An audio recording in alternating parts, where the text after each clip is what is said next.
Welcome to Afterthoughts, everybody. This is our Recommend or Refute episode where we will each talk about a separate movie that we watched this week and whether we would recommend or refute it. We have the usual cast of characters here this evening. I'm your host, Michael Dixon, and with me is Mr. John Garcia. Hey, I am here to talk about something that's not schlock, everybody. I just want to get it out right. I feel like at this point I have to declare that every time that I start it. Legally bound by contract. If you talk about it, it legally becomes schlock, actually. Oh, wow. Yeah. So you're going for one of those things where, yeah, like, if people witness a crime, it becomes a crime, huh? Yep. Mm-hmm. And Ryan King, how you doing? Good. I think I watched Steven Spielberg's only schlock. I think that's what I'm going to do. Oh, no. Did you watch Ready Player One? Oh, no. Yeah, maybe that's schlock, too. I have watched that one as well. Maybe they're not all hits for Spielberg. Definitely not. Anyway, John, why don't you kick us off this week and talk us about the not schlock that you watched? Yeah, so actually, with us having watched The Sound of Metal recently, I did. I actually didn't get to watch anything after I watched that movie. Maybe I wasn't in a mood. Who knows? So I'm pulling a little bit back from my backlog, what I watched recently, and it was we watched 2001, a month or two ago. Fuck right? Yeah, we did. And it was a fantastic time. Really loved it. May or may not have been on mind-altering substances. Who fucking knows? What are you, my lawyer? Well, I decided I got the itch. I wanted to see a little bit more from the Arthur C. Clarke universe of sci-fi, and I always heard that 2010 was a bad movie, and so. Just a bad sequel, I guess. Not a bad 2010 movie. the year we made contact? That is correct. And so I decided to watch 2010 the year we make contact.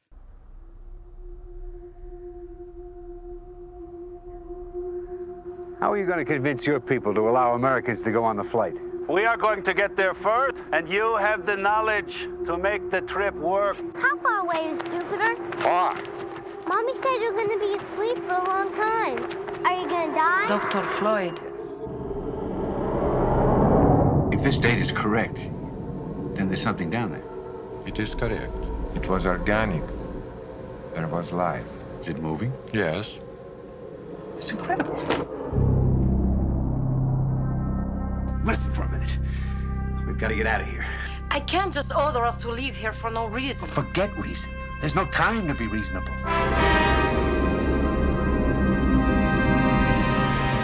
And it's fucking great. Like it's not Kubrick. Obviously, if you go into it expecting Kubrick, you're going to be disappointed. Why would you set yourself up for that when the director has no name near Kubrick? But what I can say is, what it forgoes in terms of like composition and the photographic senses that Kubrick had in all of 2001, it really embraces the richer lore behind Arthur C. Clarke's science fiction. It is what Arthur C. Clarke probably wanted 2001 to be, because I remember us talking about how at the last minute Kubrick was like, nope, fucking dump all this exposition. Yeah, just let all the narration gone. Feel whatever they can. Well, you know what? Arthur C. Clarke is back, and he's brought Peter Hyams as the director, and Peter Hyams actually got the sign-off from Stanley Kubrick. He was really nervous about doing a sequel to 2001, and he thought maybe Kubrick would be offended that it would be a thing, so he called him and said, "Can I get your blessing?" And Kubrick said, "I don't give a fuck what you're doing. I don't know shit about any of this." So he was like, all right, that's the go-ahead. They got Roy Scheider and John Lithgow and Helen Mirren playing a Russian surprisingly well, like really great Russian accent. Sasha said it might be one of the best she's ever heard in film. Oh, wow. Which is from a non-Russian speaker. And so it was just like this really interesting thing where if you've seen 2001, even if you haven't, by pop culture osmosis, at this point that HAL 9000 is a computer that goes wild, kills a bunch of people. Computers gone wild. Oh my God.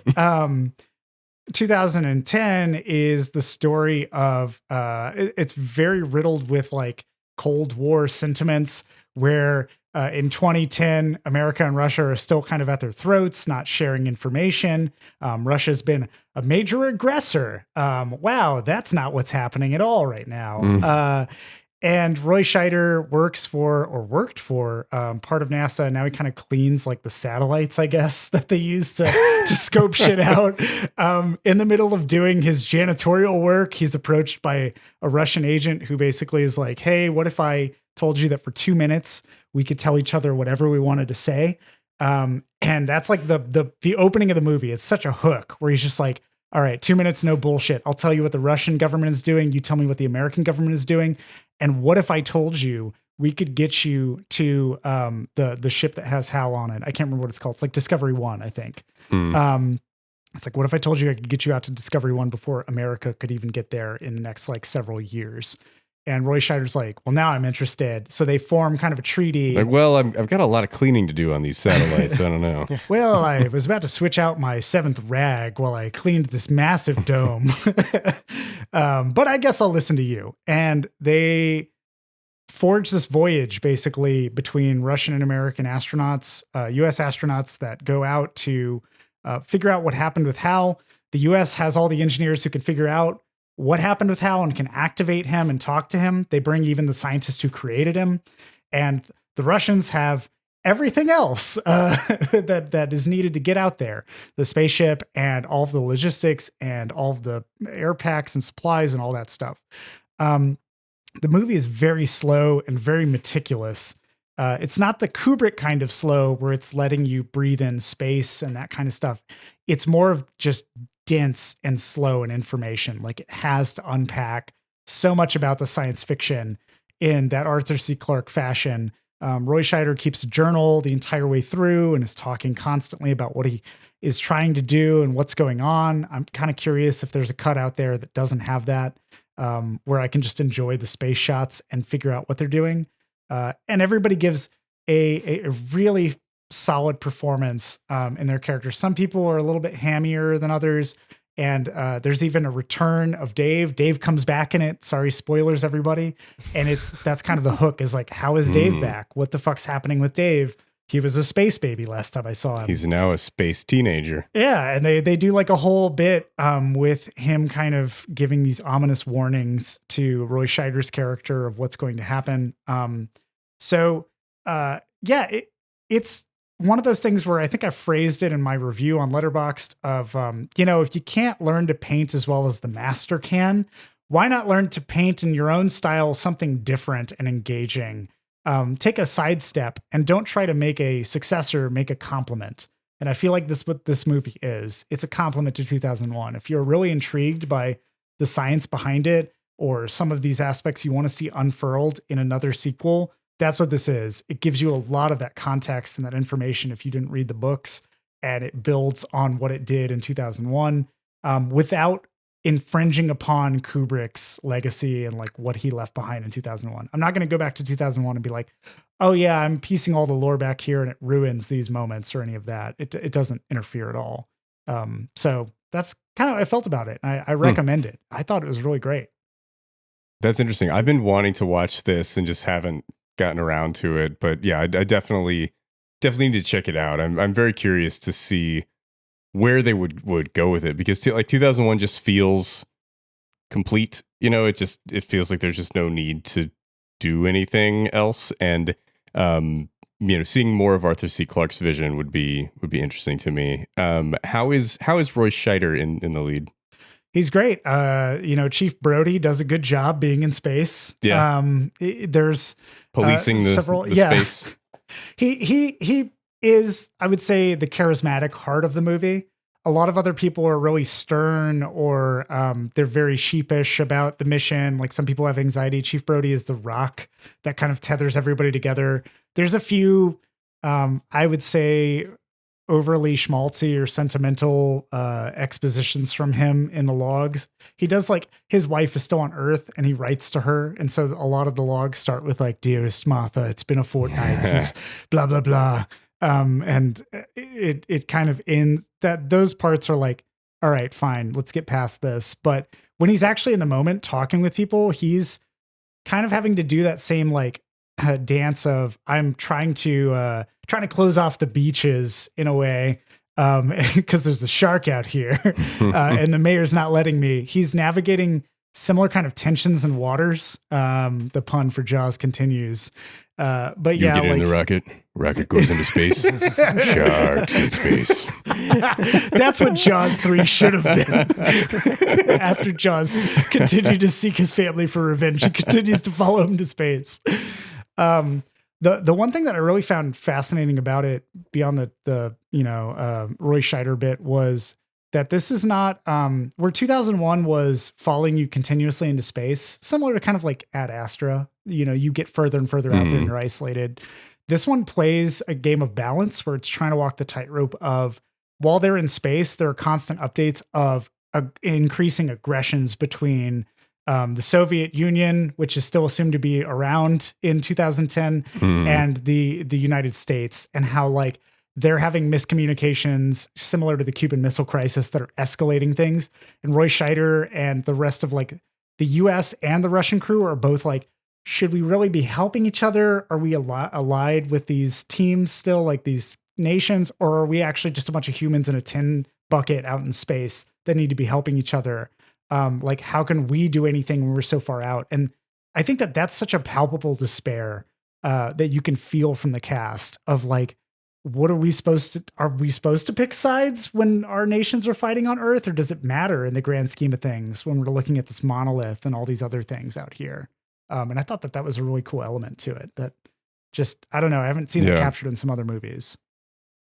It does feel very unrealistic that there would be a joint space mission between the two countries, but you said it was kind of like let's sneak out and do this before they realize what's going on. It's very begrudging. Like the Russians are like, okay, we're going to get you out there, but you're going to tell us what's going on with HAL because you know how to operate it. And if we provide you the supplies. So there's a lot of scenes where they're debating whether or not they can share information openly or not, and trying to trick each other in a way and build trust or deceive. And it creates a different kind of tension and drama in space than like Man versus Machine that 2001 did. It's interesting trying to follow up a movie with another adaptation of the sequel book when they're different. The only other thing I can think of, another Kubrick, is that, was it Dr. Death? What's it called? That was the follow-up to not forgetting what the Overlook Hotel and all that shit. The Shining. Called? The Shining. Oh, Dr. Sleep. Dr. Sleep. I was like, are you trying to say Dr. Strangelove? Like, yeah, if there was a Dr. Strangelove sequel where they're all in the cave repopulating the Earth. Yeah. And I think that the Dr. Sleep had to contend with a lot more differences and then the movie kind of is like a weird amalgam of the adaptation of Dr. Sleep, but also trying to stay true to the movie because that's probably what people know. I don't think, because I have read 2001 and seen the movie plenty of times. There's not really differences as much as like Clark likes to spend a lot of time talking technically about everything, and giving you like good long descriptions but the plot's about the stuff. exact same. But I think the plot is exactly the same. So I guess that's fair, to adapt it that way and then just have it be that style. But I don't know how I would feel about trying to follow up either of those. Like to be like, oh yeah, we'll just make another one, but we'll adapt it off of this other thing. Like I feel like the fucking movies now are more comfortable doing that. Like the Superman movies that aren't related to each other, but are related to each other. And like other superhero movies that are all fucking all over the place. They just give up and they just embrace it. Yeah. I think what really kind of spoke to me about this one was Peter Hyams seemed so passionate about realizing something that Arthur C. Clarke was trying to go for in his sequel. And he really wanted to make something. I think it's an interesting example of, you have several directors. We just talked about the Congress and how Ari Folman was inspired by Kubrick and wanted to do homages to him in Doctor Strangelove and in 2001. And you get somebody here who is a director who is so inspired by 2001, both in the science fiction and in the visual composition and like the directorial power, that they wanted to make a direct sequel. And they're so nervous about it. It's not like I don't even think the studio really cared. And they've really tried to make it a success in some ways. Like some of the effects in this are definitely it's not Kubrick tier. They don't try to go for full practical. There are some opticals that definitely don't hold up, but you can sense behind every piece of this that like the props, the sets, all of the way that the production is done by people who are really passionate about realizing it, and also who recognize they'll never be Kubrick, which is sad in a way. It's bittersweet to kind of taste the fruits of an artist who's like, I can never achieve that high. I'll just do this. Probably best to realize that though than to absolutely strive for that when you could never reach it. Yeah. But it's one of those things where, you know, it's just you're witnessing somebody who's like, I really want to do that. And they don't misunderstand the subtext to the material. They just genuinely want to follow up. That's part of why I liked it so much. I was like, this is completely different. This is not 2001, but I'm okay with it. It uses nods. It has audible nods to 2001. It has like some of the score in it. At times they use it for like the monolith and these other things, but it's very much more of a pure science fiction, like almost a B science fiction movie, like top tier B science fiction than it is what 2001 was. So I don't know. Yeah. I mean, you got to give the guy credit for even trying to do a sequel to 2001, right? Like you're just setting yourself up for failure if you're trying to do a sequel to a Kubrick movie. But like, you know, Hyams went forward with it and gave it his best shot. And like, that's cool that he, you know, had the balls to do that. You know, the way that like, I feel like, you know, in modern days, like you couldn't, if you try to make a sequel to something like that, it's just going to get shit on. So the only way to make a sequel to 2001 and have people like it is if you call it Interstellar. It's true. Which is just aping so hard from 2001, and that's the only good stuff in that movie. Cool. So you are recommending 2010? Absolutely. I recommend 2010. I recommend obviously watching 2001 first and then watching 2010, but just go into 2010. Don't expect Kubrick. Please don't expect Kubrick. That's what destroys people's opinions of it. But yeah. Cool. Ryan, what do you got for us? So I watched Labyrinth. I'm going back through movies. I watched Labyrinth a few weeks ago, and I talked about the like complete nonsense that was. We watched Jumanji as well. That I feel like it still held up. I was kind of surprised by how like understated Robin Williams' performance was. Like thinking about it, I was thinking of like, oh, we're gonna get a bombastic Robin Williams. It was actually much chiller. So I followed that up with my more bombastic movie choice, and I subjected my family to Hook. Oh no. Something why I threaten to do that? to people all the time. Hook, starring Academy Award winner Dustin Hoffman. Dude, Dustin Hoffman's fucking excellent in this. And Bob Hoskins, I always feel like poor Bob Hoskins doesn't get enough credit. He's stuck in all of these like fucking Mario Brothers and Who Framed Roger Rabbit and this, and he's excellent in all three, and no one watches those movies. And he's in Brazil. Let's not forget. Yes, he is. Yeah, he's in Brazil. Hook. The one thing I really had this time watching Hook was like, I'm still cannot believe how much money went into that movie. It's the sets and all the design and everything that doesn't need to exist for what this movie is just so ridiculous. And thinking that like, I guess they thought this was going to be a big movie, a huge movie, and it bombed so hard. I remember there being toys, like this was one of those ones that had like toys at McDonald's that like no one wanted. You don't want middle-aged Peter Pan? No, there was with a day job. They had the Rufio on the surfboard, and you like pulled it back, and it they like let it go. What the fuck? So watching it this time, I'm trying to put myself in the mind of like, okay, Disney adapting its shit that it's had in the past, and like what it's trying to do, what it's thinking about when it does these movies, and where they think they're gonna go. And watching it, I'm like, this is what I would rather have for an adaptation. It is not just let's fucking redo Peter Pan. It's like, okay, let's do something new with Peter Pan, which happens way too often. I don't think there's enough interesting about Peter Pan for as much shit as it gets made into and remade and all of that. But there are other, like Disney has other franchises where I'm like, take it somewhere new. Like I haven't watched Cruella, but at least something else. Like, did I ask for a prequel? No, but at least it's not just a rehash, right? Which is what most of the rest of their it's not 103 Dalmatians, yeah. Yeah. Either sad, unwanted sequels or that just tell the same story again or rehashing original movie. And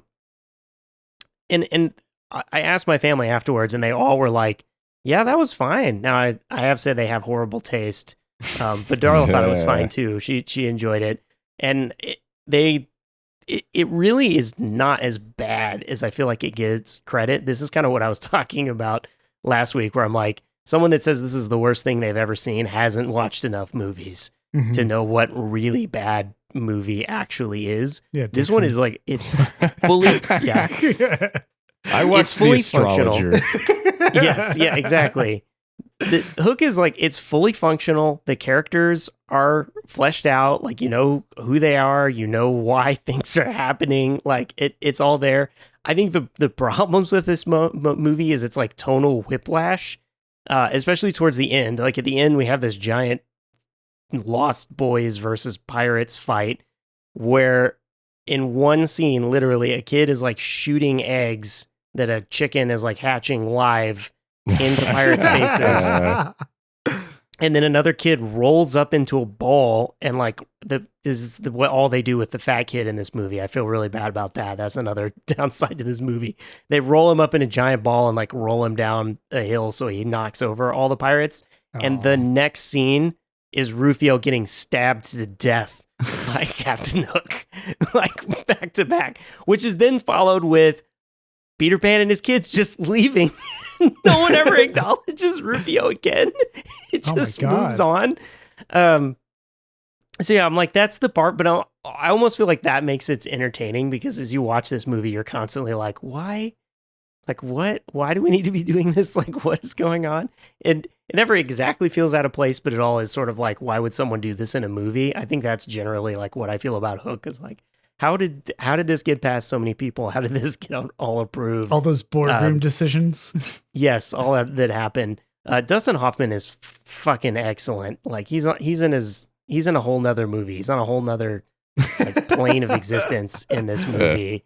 And I think it's worth it just to see that, because I'm like, he's completely disappears into something else entirely. Yeah, I feel like it's just like a fun ride. It's just like a fun, stupid ride. And if you just like embrace, like, this is just completely ridiculous, stupid movie, it's fine. And it hits all the like classic bullshit kid bingo of like, the dad doesn't come to the thing, and then his son's pissed at him, and then he has to win him back, and now he's a better parent, and like, it just hits all of like the obvious notes. But it does them fine, like it does them well, and it's just like, it's Robin Williams. And this is what I was kind of talking about with other movies, where I'm like, they're fine, but there's nothing that like elevates it to something else. And I'm like, Dustin Hoffman, Bob Hoskins, Robin Williams, like, all elevate this movie to another. The power of like, actors. Yes, to something else, instead of just sort of a weird, bizarre, expensive, technical bullshit movie. It becomes something else because of these performances.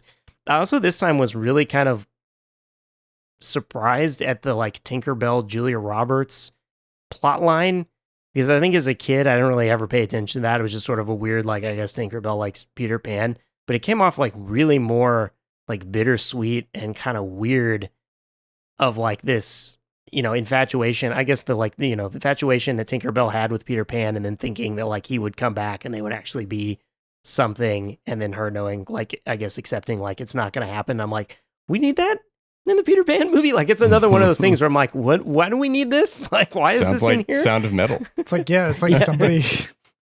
somebody thought a little too hard on the Peter Pan legend and was like, all right, I guess these parts go here.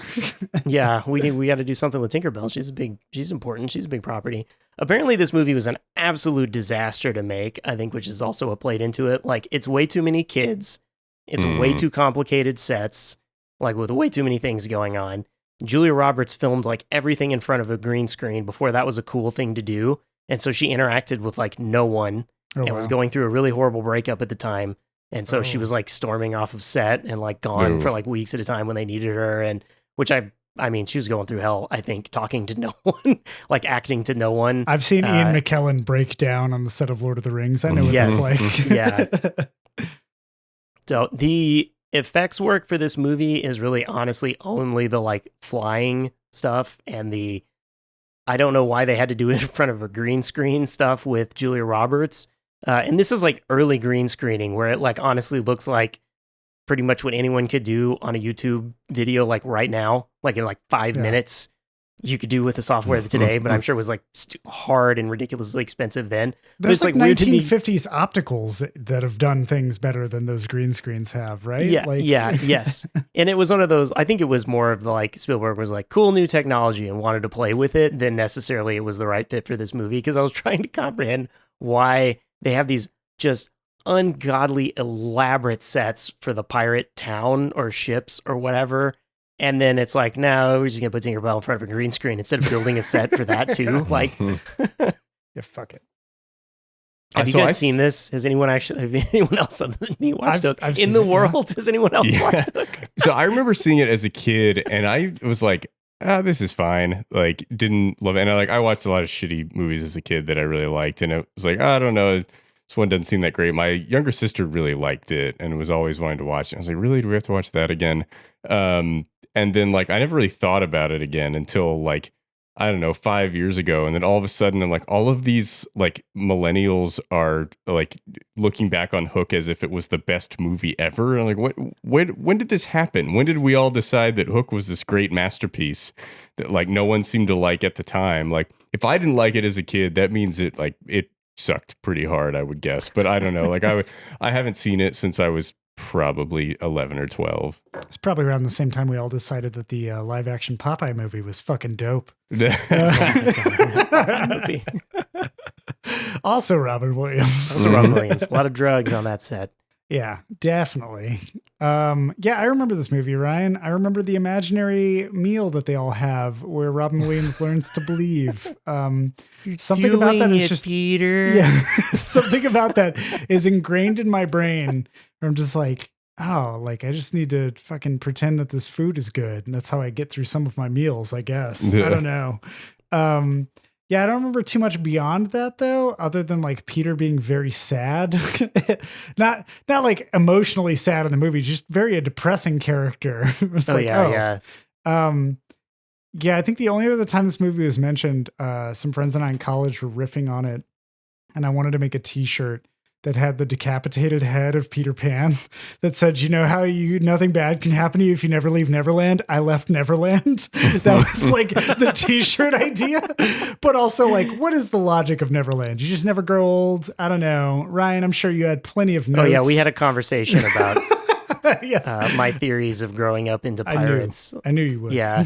This movie, I was surprised looking back. This movie does acknowledge that there are Native Americans. I was going to ask what happened to the Neverland, but it doesn't deal with them in any way. It just has one offhand comment about like they pull up Peter Pan's shirt to see this scar that Hook gave him from the Tiger Lily incident, and that's the only mention of it.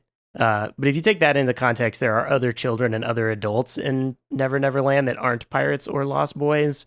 And that, I guess, introduces new questions. Yeah, nothing about it works. I will say, though, the one thing I noticed this time, because I watched this a bunch as a kid, and then I actually probably haven't watched it since. At the beginning, when they're flying on the plane, the voice of the pilot is Dustin Hoffman, because he's like, "Oh, this is your captain speaking," and I was like, "Oh, that's Dustin Hoffman." To which my family goes, here. Yeah, I was like, "Oh, that's Captain Hook's voice or whatever." My family was like, "Don't ruin it for us," and I was like, "No, this is nothing. Like, believe me, that's not ruining the movie in any way." They're never gonna bring this back.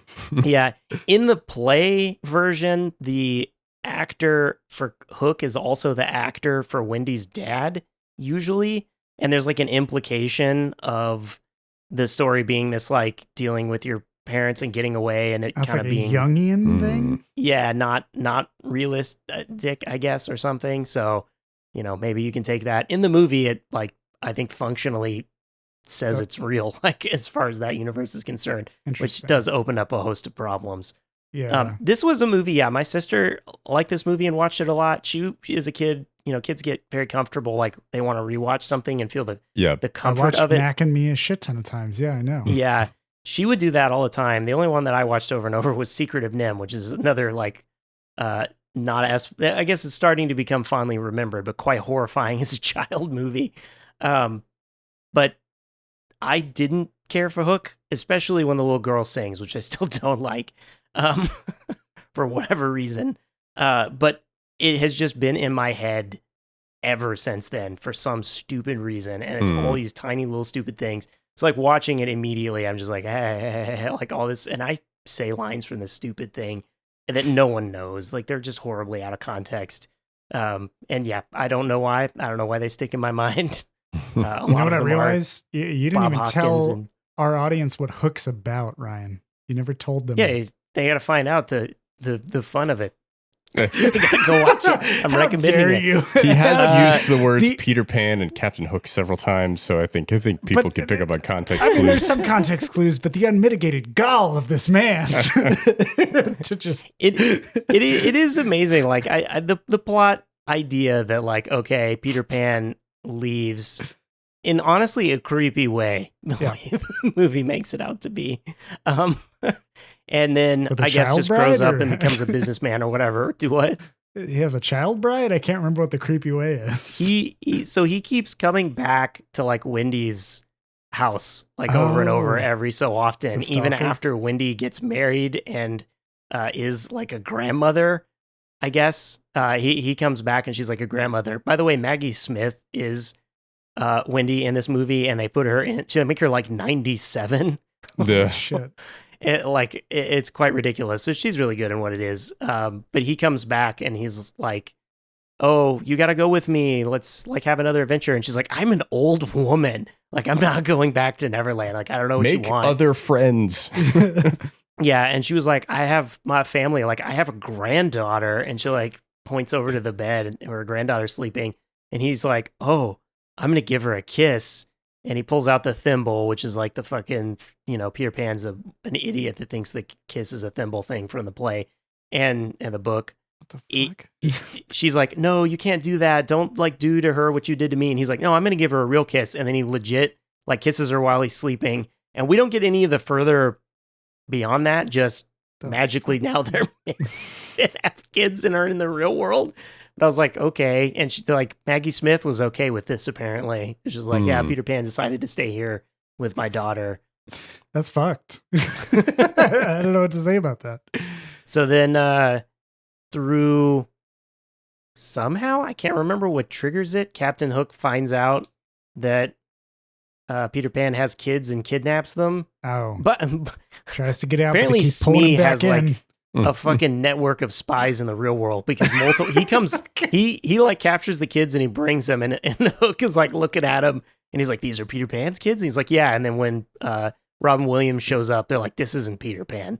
Like this can't possibly be Peter Pan." I feel like we're in the boardroom while you're pitching this to the actual executives about what would happen in this movie. Smee pulls out like all these papers and he's like, "We've got his dental work. We've got this. Like we know this is him. We've checked everything." I'm like, violate the HIPAA? What? How is he doing this? Where is he getting it from? Yeah. And then later he has like more documentation on something else entirely. And I'm like, okay, what? I don't even know how Smee, I don't know how this works. How do pirates even get to the real world? I thought you had to fly with Happy Thoughts and they didn't do that. Well, look forward to your 45-slide presentation on this, Ryan. Yeah. How it doesn't how work. Smee gets to it. Are you recommending this or are you refuting Dude, it? I'm totally recommending this. It's a fever dream. I did not realize that. Amazing. Yeah, it's a fever dream in all the right ways. Like Labyrinth is a weird fever dream that you kind of walk away from being like, all right, that was a little too strange and whatever. Hook is one you walk away from being like, I have no idea what I fucking just watched. Ryan, is this the worst Spielberg movie? Well, yeah, we did mention Ready Player One, and yeah, that's kind of like a boring fever dream, I guess, right? Like that's the problem with that. There's also The Terminal. Don't forget about that dumpster fire. Oh yeah, he did do The Terminal. Yeah, The Terminal. He has like The Post was bad. Yeah, there's a lot of like middle level Spielbergs that are like fine. Indiana Jones and the Kingdom of the Crystal Skull. I'm sorry. Can we just say, does not Indiana Jones, does Spielberg not do a one for them, one for me, or is he always a one for them? I'm not entirely sure as a director. I think Steven Spielberg just has bad taste. Like he just likes that stuff. He just does a one. It's the one and the same. One for whoever. It's all for him. Honestly, after E.T. and Indiana Jones, like back to back, I pretty much think he just did whatever he wanted because he's produced so many like make one movie TV with a waddling ball sack movies, and you just get a license to do anything. Well, and Jaws. I guess Jaws also probably brought him a lot, right? So those three One are movie all with real a close to swimming each ball other. sack, and you just. I think Ready Player One is his worst movie, but he's got some stinkers in there. John, what is your worst Spielberg movie? Ooh. Oh, Ryan? I think we talked about Spielberg movies before, and we didn't even talk about AI, did we? No, we never talked No. about AI. Nobody talks about AI. Yeah. Ready Player One's my worst Spielberg. It's Yeah. just so dumb. And he showed up to set, put on a VR headset and said, yeah, this looks good. And then he just like left, I'm pretty sure. There's nothing else about that movie that I care to talk about or give a shit about. It's just disappointing. I might, if I watched it again, I'm definitely not going to, but I might think The Terminal is the worst one. It's Tom Hanks doing a weird accent. A vaguely European accent as he stays in the terminal. Being stuck in a terminal. It's the stupidest fucking plot. Tom of all Hanks time. finds love while he eats crackers full of ketchup to survive. Yeah. It's Castaway in society. Yeah, that kind of has all the wrong things and all the wrong lessons from it as well. Yeah. That guy died recently, didn't he? I think he died in that he terminal. He went back. Tom Hanks? He did. It's No, really sad. Yeah, the Tom actual Hanks guy. died He in lived in terminal. that terminal until he died. And No, they never showed that he part of got Tom out. Hanks. Yeah, he eventually got out. Like at some point he was allowed to leave, but he didn't for like a long time. Like he finally got his visa stuff sorted out and he stayed there for a while after that. And then he did leave. And then like 6 months before he passed or something like that, he came back to the terminal and started living in the terminal again. And then Where's died. the And Spielberg everyone movie was about like, that? Yeah, I That's guess more everyone was like, interesting. oh God, Yeah. maybe he knew he was dying. Way more. Yeah, no, it's like a dog when they crawl underneath the house. Yes. They just want to be alone in their habitat they're comfortable in. Yeah, I'm so talking about sad the, that I like, just mental- compared this man to a dog. I feel terrible now. Yes. Talking about the mental stress of that person, like what they went through and Oh my all God. like, nah, movie doesn't touch on that. Yeah, it's a quirky, vaguely European American man. Whatever. Tom Hanks. Fuck, that's basically the accent he did. Sure. Wait, Ryan, Yeah, I think was he did. AI your answer to the question? Ah, dude, AI's just too long. If we're being honest, there are parts of it that are okay. It just sort of like goes on. At some point, it kind of just keeps going, and you're like, are we done with this yet? It's amazing Yeah, to me that that was going to be a Kubrick movie, and then Spielberg did it. It's like there's no way this looks Yeah. anything like what it was supposed to, right? Like, and Kubrick really respected Spielberg as a filmmaker, which is also weird to me. Until like that movie. they're so different in what they do, but yeah. Till after, yeah. That is Bicentennial Man technically Spielberg? I know it wasn't directed by him, but can we It just wasn't call directed that? by him. All right, Ryan, I need your answer. Worst Spielberg Speaking movie? of, yeah, I think it's probably AI from like, I'll just say Okay. that. Ready Player One is pretty terrible, and I have watched that one more recently. That was when I ran out. That was part of when I ran out of movies on the airplane, and I watched everything. That was one of the ones I watched and regretted. Yeah. Pretty much it's those really those three really are pretty depressing good, movie. Yeah, Okay. I think it depends on like what type of bad. Like you choose your poison. Okay, cool. So we've got to recommend for Hook. Surprise recommend. Yeah. I am talking about Kelly Reichardt's new film, Showing Up.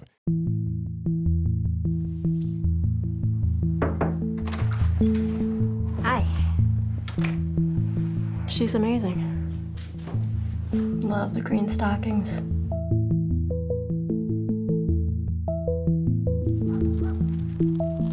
I don't know what I'm supposed to do without hot water. My show's open on Friday. I'll be free to deal with it after that. I have a show too, you know. You're not the only one with a deadline. I know, but I have 2 shows, which is insane. Hey, give me a push. I saw some of Joel's work at a studio yesterday. Wow, it just gives me such a lift. Pretty amazing. When's my hot water coming back on? I'm on it. Easy on the cheese. It's for everyone. I don't want to run out. Cheese is out on the table. You shouldn't put cheese out on the table if you don't want people to eat it. This week I caught up on some new 2023 movies that I hadn't gotten to yet, and this was one of them. And John watched it a month or two ago and did not like it at all. So I thought it would be interesting to bring to the podcast and hear John's more fully fleshed out thoughts on it. Kelly Reichardt is a director that I respect, but don't like love her stuff. And she's like critics are a big fan of Kelly Reichardt. Like every year she makes a movie, her movie's showing up on, a bunch of critics' top 10 lists and things like that every year. I think she's really talented. She is very minimalist, a little too minimalist for me. I still think she makes good movies, but it's definitely a choice that she's making to kind of be as reserved as possible in her filmmaking, and not in the way that like Bresson is minimalist. It's different. It like that feels like a stylistic choice, like an active stylistic choice, and this feels more like a passive decision, I guess. But Reichardt has made movies like First Cow from a few years ago that got a lot of acclaim. Certain Women, and her movies are good. They're all well done. Showing Up stars Michelle Williams, who is a frequent collaborator with Kelly Reichardt. She is an artist who has to work a day job at her mom's company as like an admin person in the office, and then really pursues her passion outside of work to create sculptures is kind of the art form that she likes to play with. She is renting an apartment from her landlord, played by Hong Chow, who is also an artist and has gone to the same art school that she has. And Hong Chow has gotten more acclaim for her art than Michelle Williams' character has, and there's a little bit of kind of jealousy between the two. They have a very interesting dynamic where like they're friends, but Hong Chow's character is the type of person who doesn't really think through how her actions are affecting other people, and kind of flies by the seat of her pants and just does kind of whatever she wants to do in the moment, and that can have implications on her friendships and the people around her. And they kind of just very different viewpoints on life. Michelle Williams' character is very meticulous and is always thinking and worrying about everything that's going on. Hong Chow's character is very carefree and just kind of focused on her art and doesn't really let anything else in the world bother her or get in her way. And the movie just follows the course of a couple weeks as they're both getting ready for their respective art shows that they have. Hong Chow's character does more like installation art pieces, and Michelle Williams is working on these little sculptures of girls that are 1 to 2 feet long. And Andre 3000 is also in it, who plays an artist who owns a kiln where people take their pottery and he puts it in the kiln and bakes it for them. So they're kind of all in this little artist community and run around in the same circles. But I liked Showing Up. I recommend it. It is very minimalist and reserved to a point where like if that's not your thing, you're not gonna like the movie, like John. But I like, for me, there is a place for that kind of movie. I thought it was very relaxing to watch. I watched it at the end of a very long, stressful workday, and it really helped me unwind and to just kind of slow my heart rate down and get in a different rhythm. The movie does have sort of a rhythm to it, almost kind of like a Bresson film does, but it's it's definitely very different. Michelle Williams is always good. Her character is kind of quirky, and you don't see a lot of depth into what's going on with her, but I think she does a good job in the role. I always love Hong Chow; she's great, and Andre 3000 is a really good actor. He's always credited as Andre Benjamin, but I can't call him that. He's Andre 3000. He's always very good. I think it's been interesting to see his acting career over the last few years. He's been working with a lot of acclaimed auteurs like Kelly Reichardt and Claire Denis, and doing these weird roles in indie films. And I like what he's doing with his acting. He also wrote the flute music for this movie, which I thought was interesting. Did not know he played the flute, but they call that out in the credits. I thought that was cool. But I liked it. It's a slow character piece that's just kind of dealing with what it's like to be an artist who has to work a full-time job in order to be able to, finance her passion outside of that. But I did enjoy it. But John, I'm curious to hear your thoughts. I know you were kind of befuddled by it. Yeah, it's one of those movies. It's similar. I think in my Letterboxd review, I referenced Patterson, which I where- loved Patterson and you did not. Yeah. Yeah. And I didn't It's- love this. I liked it, but yeah. Yeah. I'm not sure if there's I think I'm hitting some frequency of my tastes that I just can't get in tune with because I'm already kind of past it. Like, I don't know, in a way that sounds kind of pretentious or some fucking full of my shit way to phrase it. But there are these like meditative films like Patterson and Showing Up where the pace is so slow. I feel like it's supposed to connect to an audience that doesn't usually think about these things, but I think about them all the time. And so it just sounds like extra noise to me. And parts of it ring false because it's sculpted, like it's not organic. There are certain parts of the character dynamics and the way the characters interact that are supposed to be, natural, pointing to these dynamics you were talking about, like Hong Chow being a little bit more carefree, less aware of what she does to people. But that movie, I saw it a long time ago now, relatively speaking. A month or two ago, yeah, right? It was more than a month or two ago. But 2 or 3 months ago. Yeah. Whenever it was in theaters, there's many movies between now and then that I've seen. And yet the thing I remember is at the very beginning, just like going to find Hong Chow in a backyard swinging in a tire in a tree. And that is, like, to me, a very forceful symbol of somebody who is happy-go-lucky and has a good time. And it felt like it was like, this is this kind of character. This is who they are. Instead of some of the later sequences where she's hanging out with friends and being extremely loud on like a balcony, which really convey that. And those moments to me ring false. And a similar thing with Patterson is like, there's just extra emphasis on some of the zen that Adam Driver's character has in that movie that feel like the director slapping me in the face with, check it out. Like, this is the moment. And even if they're being biting about it or trying to be kind of like, hey, this kind of toxic artist perspective internally, like Michelle Williams' character sort of has that obsessiveness of like, I'm trying to make my own art. And like, I can't believe Hong Chow is doing these things. But like, there are parts that just don't feel like there's enough conflict for me or enough of what this character's logic is. Like, I understand the rules of the story that are being told to me and I understand who the character is, but I never feel like we get to the threshold that should really challenge that character. Like Michelle Williams, by the end of this movie, has a whole exhibition she's ramping up to and she's stressed about.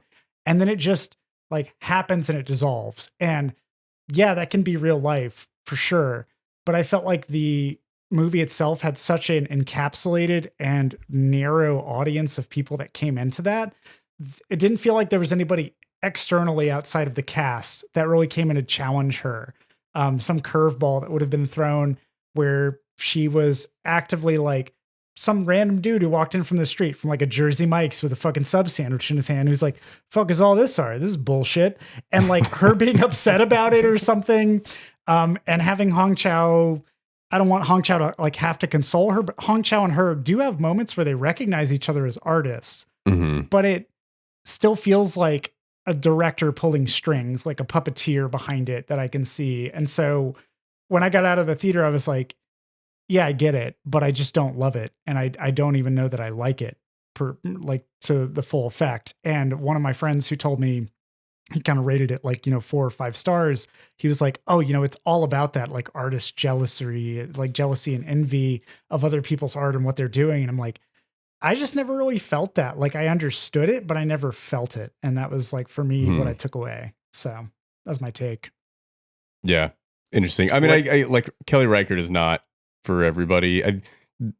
The fact that you said feels like a director pulling strings, like I don't know, that's movies, I don't know. It is movies, but there's supposed to be parts where you like lapse. And even if you're going to do a minimalism like Bresson, where you're trying to take away certain elements, I just felt like the wrong elements in this movie were taken away to expose what Kelly Reichardt was trying to explore. And in my opinion, it ended up being this other aspect of like, all right, well, what am I supposed to be taking away from this artist's journey? Like there's moments in that movie that felt like, were they supposed to be comedic? Were they darkly comedic? And, was it just so subtle that I didn't get it? Or was it genuinely trying to explore the validity? It's such a tightrope act when you're trying to, your character is technically despicable in a way. There are things in Michelle Williams' character that I recognize in myself, and that's when I should resonate, and I just didn't. So that was kind of what I felt from the way the direction was. Not that I want it to be organic. I don't want it to feel natural. There's different directing styles, sure, but in terms of minimalism, I felt like it was too little or it was too much on the balance for me. So I definitely think it is trying to be funny in a lot of the movie, but it's not like making you laugh out loud, slap your knee funny. It's like subtle humor that you're like, yeah, that's pretty good. And then you kind of move on. Like it's not trying to get you to like audibly laugh. I think like everything around the pigeon I thought was pretty fucking funny. Yes, I enjoyed that. Yeah. I had a good time with it. And I thought that was a good way to kind of comment on both of those two characters in a way that I thought worked pretty well.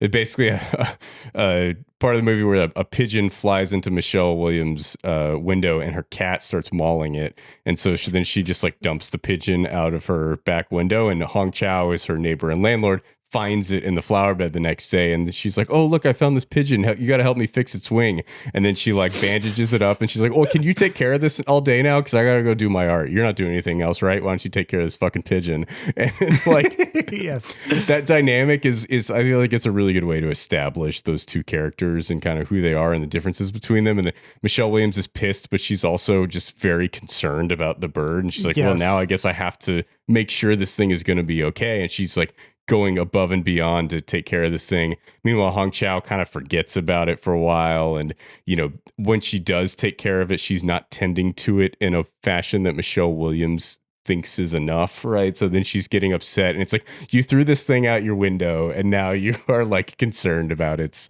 you know, being taken care of the best it can. And I thought that was a really good way to explore those characters. And not everything in the movie works as well as the scenes around the bird, but that goes through a lot of the film, and you know, I thought that worked pretty well. Yeah.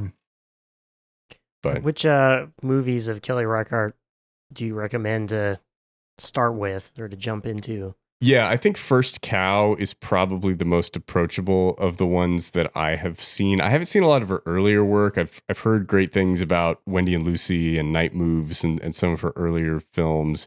I've seen Certain Women, First Cow, Showing Up. I feel like I've seen one or two others, but First Cow is a little bit more, there's more traditional plot in it. It's still very reserved, but it almost has a heist quality to it, where like it's set in the, you know, frontier west, I think in Oregon in like the 1800s, and it's following these two characters who are trying to steal milk from like the one rich guy that has a cow in the area so that they can make biscuits and sell them to people. And it's like, it's a very low stakes plot, but it's like, you know, them like sneaking onto his farm at night to milk his cow. And like, so there's more kind of traditional plot elements there. And I think First Cow is probably my favorite of her movies that I have seen. So. Okay. Again, didn't love it as much as a lot of people did. Like, so many critics were like, oh, it's one of the top 5 movies of the year. I didn't love it to that degree, but I thought it was very good, and I definitely enjoyed it and would recommend it. I will also say I went with the crowd that was not on the same wavelength of this movie. Like, I was able to vibe with it, like get onto a certain level and appreciate it. I wouldn't say that I fully enjoyed it, hence my review, but yeah, afterwards, it did not help that the entire crowd I was with was just like, the fuck was this movie about? Did anything happen? Did this movie even show up? And I was just like, oh. You saw it at AFS, right? I did, yeah. It seems odd that, I don't know, I've seen stuff at Austin Film Society where the crowd was not on the movie's wavelength, but I will say the group that I went with was a bunch of people who don't usually go to AFS, and one of them was in town visiting and like came with just to tag along, and the rest of the audience was significantly older than the rest of us, so yeah, they had nothing but time to enjoy a movie like that, and my crowd was like, come on, get to like whatever the fucking conflict or action is. And like, it just got When does she get superpowers? Yeah. Somebody was like, oh my God, it's Andre 3000. That was like the one reaction the movie got from them. He's from Outcast. That's funny. Yeah, I saw an advanced screening of First Reformed at AFS, and it like knocked me on my ass. I was like, oh my God, I love this movie so much. This is one of the best things I've ever seen. And when it ended, like I was sitting there in shock, and everyone was getting up like, what the fuck was that? Like walking out of the theater, because that movie ends in such a that movie wasn't nearly as awesome as Taxi Driver was. So yeah, I've been in crowds at art house theaters before where people aren't on the same wavelength as the movie, but I will give it another chance. Like, it's not that I'm not going to return to it. I just need time to cool down from my previous. I mean, I don't just know like that Patterson. you have to. It is what it is. Like, you know, I don't know that you're going to like gain some sort of different appreciation for filmmaking going to see it again or something. But well, I still want to give that a shake and Patterson a shake again, because I saw them at different points in my life. At some point, I'll make you watch Patterson again. Yeah. Sure, I'm down. Yeah. Like there are these movies that we just bounce around. Yep. We talk about over and over, but never. We've mentioned Blade Runner so many times. Patterson, movies that we First Reform just never came up done. again. Space Jam 2. Yeah. Well, we talked about Space Jam 2. Yes, it's fine. It's fine. We don't talk about that again. Cool. So I'm recommending Showing Up. John is recommending 2010, and Ryan is sort of recommending Hook. He's recommending Hook full on, apparently. Yeah, Ryan's full on recommendation. He's just firing from the hip here, putting everybody in danger. What are you, me? Yeah, right. Yeah, no, it's exactly that. You just kind of schlock, John, where you just got to let yourself go in the insanity of all of it. It's fine. Go to Neverland. Cool. Well, thank you guys so much for joining us this week. I have been your host, Michael Dixon. With me, as always, Ryan King. Bangarang. It's a thing they try to make into a thing. They try to make it happen. In that movie, they try to make it happen. And John Garcia. I'm not going to try to do the Bangarang. No Bangarang. That's bullshit.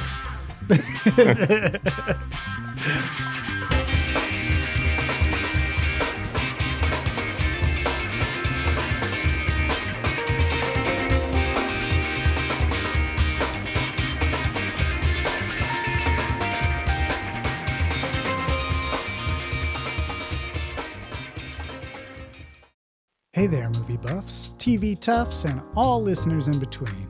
John here from the Afterthoughts podcast. I just wanted to drop in at the end of this episode and say thanks for listening. If you've got afterthoughts of your own to share, hit us up. You can find us on Twitter, Facebook, and Instagram at The Afterpod, or jump into a conversation on our Discord server. You can find info for this and more at theafterpod.transistor.fm. Thanks again for listening, and we'll catch you on the next episode.